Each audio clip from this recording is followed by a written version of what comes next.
하나님 말씀은 마태복음 1장입니다. 마태복음 1장 5절과 6절.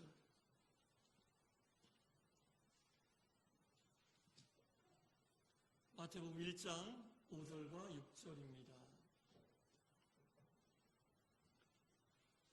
한 절씩 하나님 말씀을 교독하겠습니다. 제가 먼저 5절, 여러분은 6절 읽어주시기 바랍니다. 살몬은 라합에게서 보아스를 낳고, 보아스는 루sek에서 오벳을 낳고, 오벳은 이새를 낳고,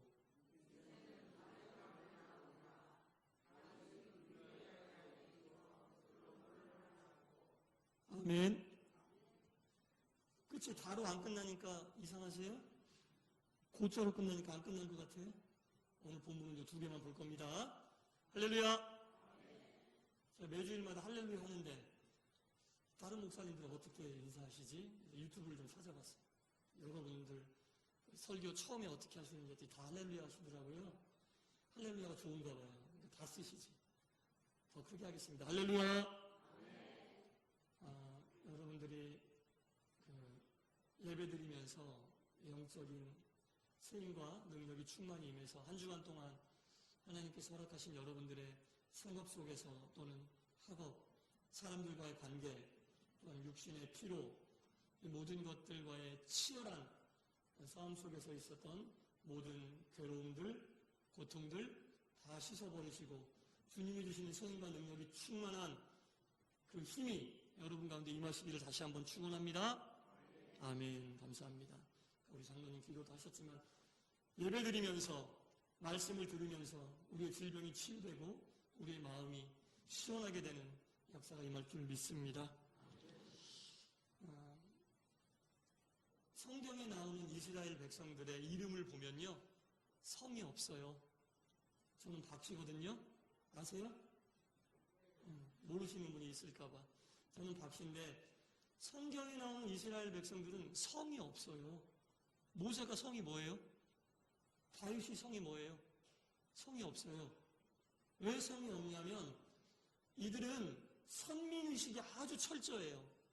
하나님의 자녀라는 선민의식이 아주 철저하기 때문에 하나님의 자녀가 세상의 성을 따를 필요가 있는가? 성이 없어요. 그런데 이제 요즘에는 유대인들도 성이 있습니다. 왜냐하면 이들이 모여 살다가 흩어졌어요. 디아스포라.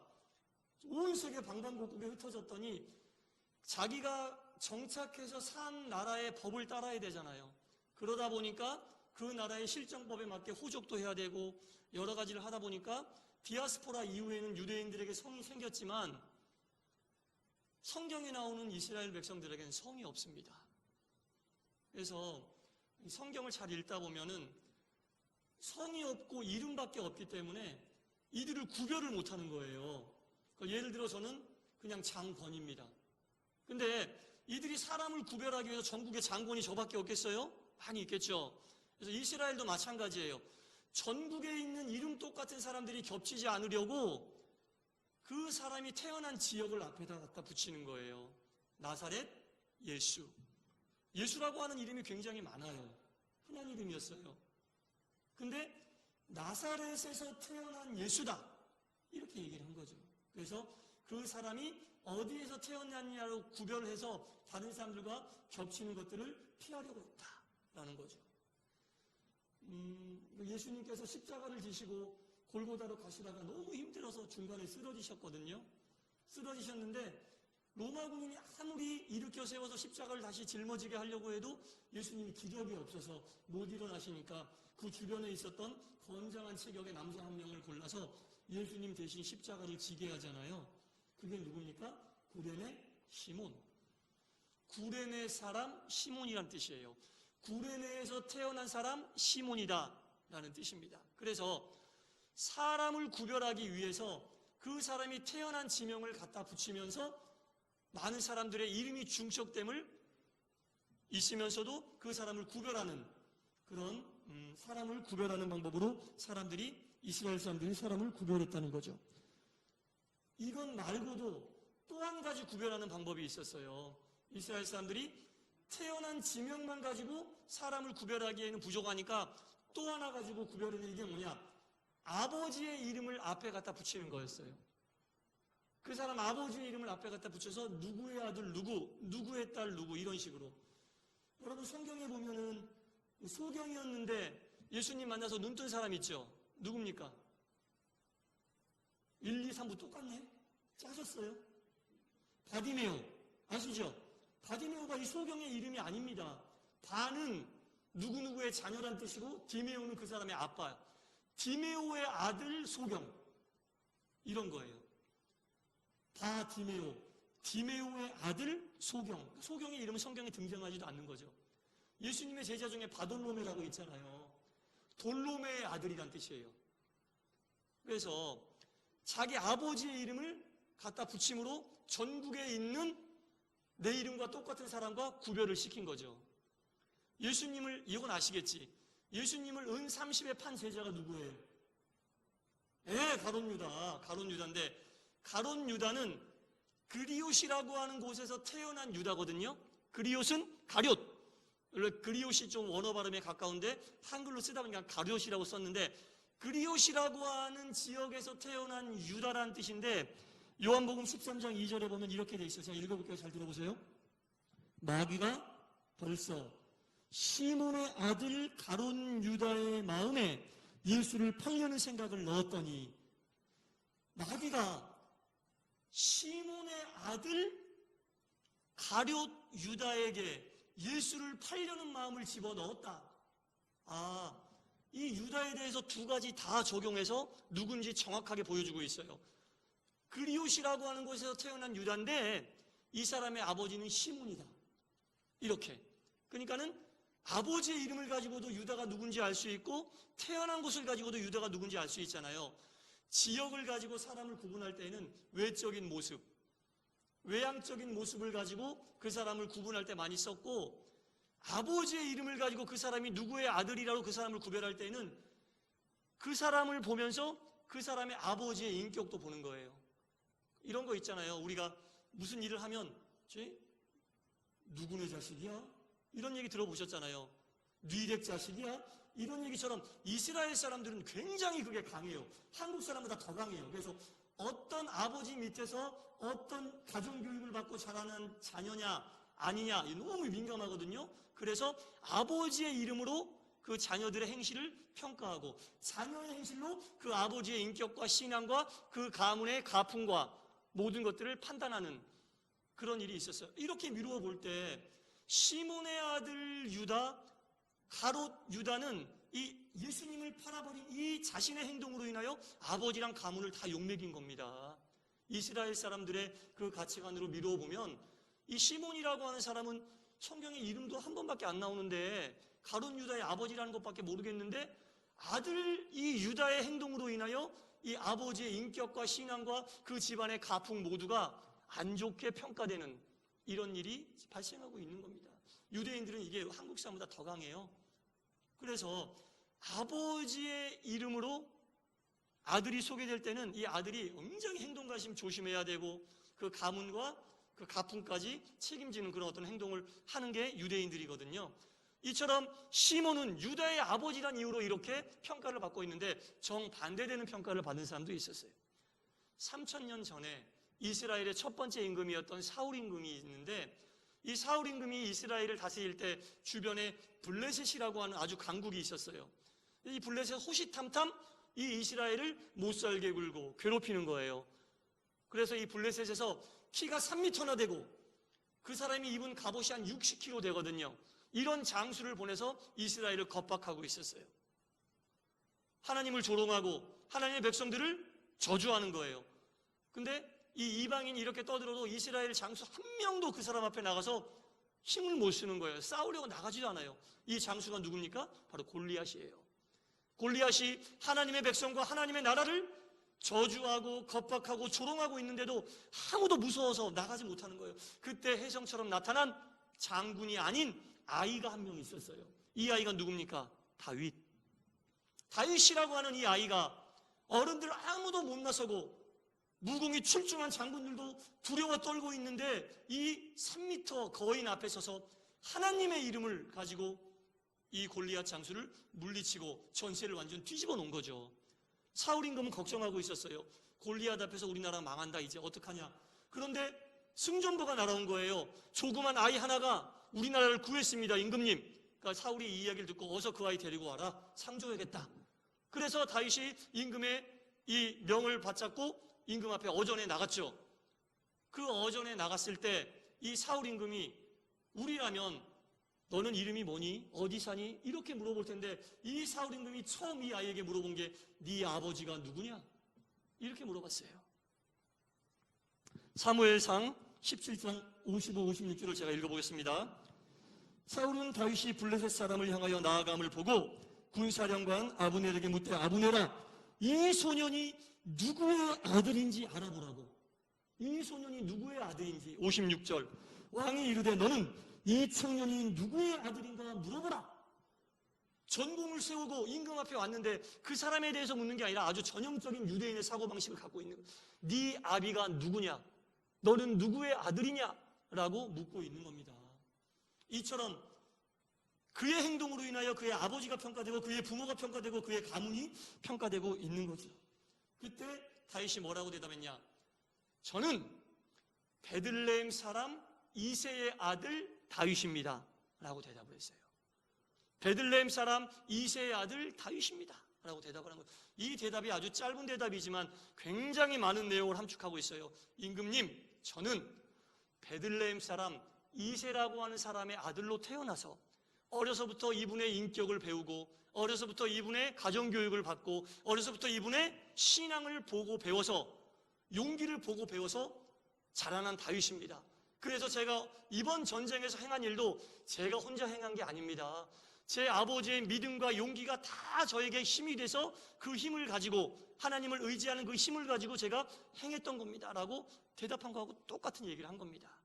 그러면 이 다윗의 아버지 이새는 누구냐? 오늘 5절에 보면 이 사람에 대한 얘기가 나오거든요.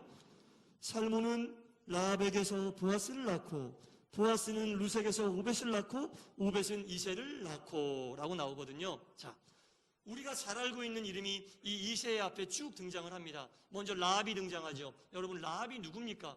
이스라엘 백성들이 출애굽을 해서 여리고성에 들어가야 되는데 정탐꾼을 보냈을 때 그 여리고성을 정탐할 수 있도록 하나님의 백성을 도왔던 이 라합이라고 하는 여자, 여리고 최고의 신앙을 가진 여자였습니다. 그리고 룻이라고 하는 여자는 이방인이었지만 시어머니 나오미를 따라 나의 어머니의 하나님이 나의 하나님이라고 고백하고 믿음을 보여줬던 믿음의 장부였습니다. 그리고 오벳이라고 하는 사람은 그 이름의 뜻이 섬기다거든요. 평생을 섬기는 모습으로 그 아들 이새에게 섬김의 자세를 보냈고 그 섬김이 대를 이어 이새를 지나 다윗에게까지 흘러내려간 겁니다. 이런 것들로 미루어 짐작할 때 다윗이 행했던 이 놀라운 기적과 같은 사실, 그 이후에 다윗이 하나님을 바라보고 하나님께 드리고 바쳤던 모든 열정과 정성은 다윗 혼자만의 것이 아니라 다윗의 조상과 다윗의 부모 때로부터 흘러내려오고 있었던 다윗의 가문이 인정받을 수 있는 그런 가문이었구나라는 것을 우리가 미루어 짐작할 수 있게 됩니다. 사랑하는 성도 여러분, 이 세상에는 다윗과 같은 자녀도 있고 가룟 유다와 같은 자녀도 있습니다. 이것을 결정하는 참으로 중요한 요소는 바로 부모의 역할이라는 겁니다. 아버지를 예를 들어 말씀드렸지만 어머니도 다 포함이 되는 겁니다. 자녀에게 부모는 이 세상 태어나서 가장 먼저 만나는 사람이 부모입니다. 자녀가 겪어야 될 가장 첫 번째 환경이 바로 부모라는 겁니다. 그래서 우리 부모들은 눈에 보이는 유산을 자녀에게 넘겨주려고 하는 것보다 눈에 보이는 유산은요, 여러분, 시간과 공간의 제약을 받아요. 아무리 비싸고 좋은 것도 전부 다 시간과 공간의 제약을 받기 때문에 언제 나타났다 언제 없어질지 모릅니다. 어떠한 행동을 통해 그게 없어질지 모릅니다. 하지만 믿음의 유산은 눈에 보이지는 않지만 시간과 공간을 초월하는 유산입니다. 믿음의 유산이야말로 우리 자녀를 다윗과 같은 자녀로 만들 수 있고 우리의 자녀들이 어디에 가서 우리 부모님이 물려준 많은 것 가운데 이 믿음의 유산으로 말미암아 지금 내가 이 일을 행하였다는 고백을 나올 수 있게 하는 것이 바로 믿음의 유산이라는 겁니다. 시간과 공간을 초월하는 믿음의 유산을 물려주시는 여러분 되시기 바랍니다. 자녀들 잘되기 다 바라시잖아요. 자녀가 잘되기 위하여 내가 짊어져야 될 믿음의 십자가를 거부하지 마시기 바랍니다. 믿음의 십자가 없이 어찌 믿음의 유산이 자녀에게 흘러갈 수 있겠습니까, 여러분? 자녀 문제는 참 저도 한 명 키우고 오랜 시간 동안 키워보지 않았지만 마음대로 되지 않죠. 세상에 있는 문제 중에 제일 큰 문제가 자녀 문제 같아요. 저보다 오랜 시간 키워본 분들이 뭘 그거 키워놓고 이제 그런 표정 지으시는데 요만큼 키워도 그런 생각이 든다는 거예요. 자녀 문제가 세상에 제일 큰 문제인데 여러분, 제가 오늘 새벽에도 이런 말씀을 좀 드렸는데 좀 생뚱맞은 질문이긴 하지만 여러분, 닭이 먼저라고 생각하십니까? 달걀, 계란이 먼저라고 생각하십니까? 이것도 1, 2, 3부 똑같네. 대답을 안 하시고. 굉장히 첨예한 어떤 인류가 생기고 나서부터 완전하게 해결되지 않아요. 왜냐하면 두 가지 의견 다 어떤 뭐라고 그래야 돼요? 타당성을 가지고 하는 얘기잖아요. 그런데 믿음의 길을 가는 사람은 분명하게 얘기할 수 있어야 됩니다. 창세기 1장을 근거로 닭이 먼저라고 확실하게 얘기할 수 있어야 됩니다. 하나님이 달걀을 만들지 않고 닭을 만드셨습니다. 할렐루야. 그래서 우리는 닭이 먼저라고 확실히 얘기해야 돼요. 자, 제가 왜 이 말씀을 드리냐면 보세요. 닭이 먼저냐 달걀이 먼저냐가 굉장히 치밀한데 이 문제를 하나님 말씀 안으로 가져오니까 답이 딱 보이잖아요. 이 문제가 세상에 나와 있을 때는 첨예하게 대립을 하기 때문에 어떤 거를 주장해도 서로 우길 뿐입니다. 하지만 이 문제가 하나님 말씀이 성경으로 딱 들어오니까 답이 명확하게 보이잖아요. 세상에 풀기 어려운 자녀의 문제도 하나님 말씀 안으로 가지고 들어오면 답이 보일 줄 믿습니다. 하나님이 답해 주십니다, 여러분. 그러기 위해서는 부모가 믿음의 십자가를 져야 합니다. 세상에 정말 풀기 어려운 문제 많지만 자녀의 문제처럼 힘들고 어렵고 괴로운 문제, 십자가를 지시고 말씀 안으로, 기도 안으로, 신앙 안으로 그 문제를 갖고 오시기 바랍니다. 하나님이 분명히 명쾌하게 답을 해주실 겁니다. 그래서 우리 사랑하는 동산의 성도님들, 특별히 우리 부모님들은 우리 자녀들이 부모의 이름을 신앙적으로 자랑스럽게 생각하고 어디에 가서 무슨 일을 행했을 때 너 누구의 자녀니? 라고 물어봤을 때 나에게 신앙의 유산을 물려주신 아무개의 자녀입니다라고 자신있고 자부심 갖고 자랑스럽게 그 자녀들이 생각하고 자부심을 가질 수 있도록 여러분들에게 주어진 신앙의 십자가, 믿음의 십자가를 지심으로 그 믿음의 십자가의 열매가 자녀에게 넘겨지고 자녀도 부모 때보다 더 예수를 잘 믿고 더 믿음의 길, 경건의 길 가서 더 많은 복을 받고 하나님께 영광 돌리는 믿음의 명문 가문을 이루시기를 간절히 축원합니다. 기도하겠습니다. 하나님 아버지, 우리의 자녀들이 다윗과 같은 자녀가 되게 하여 주옵소서. 내가 믿음의 부모가 되게 하여 주옵소서. 라합의 믿음을 주시고 룻의 믿음을 주시고 오벳의 믿음을 주시고 이새의 믿음을 베풀어 주시옵소서. 이 세상을 내가 떠나간 뒤에도 내가 자녀에게 전수한 그 믿음만은 영원합니다. 우리의 자녀들이 부모에게 전수받은 그 믿음을 사랑하고 부모를 기리며 하나님께 영광 돌리는 믿음의 대를 온전히 이어가게 하여 주옵소서. 바울이 디모데를 만났을 때 디모데 한 사람을 본 것이 아닙니다. 외조모 로이스와 어머니 유니게의 믿음을 보았습니다. 한 사람을 보았지만 3명의 믿음을 보았습니다. 하나님 아버지, 동산의 자녀들을 바라볼 때에 부모의 믿음이 보이게 하시고 선조들의 믿음이 보이게 하여 주시사 믿음의 길을 온전히 이어가고 세워가는 동산교회 되게 하여 주옵소서. 감사드리며 예수님 이름으로 기도드리옵나이다. 아멘.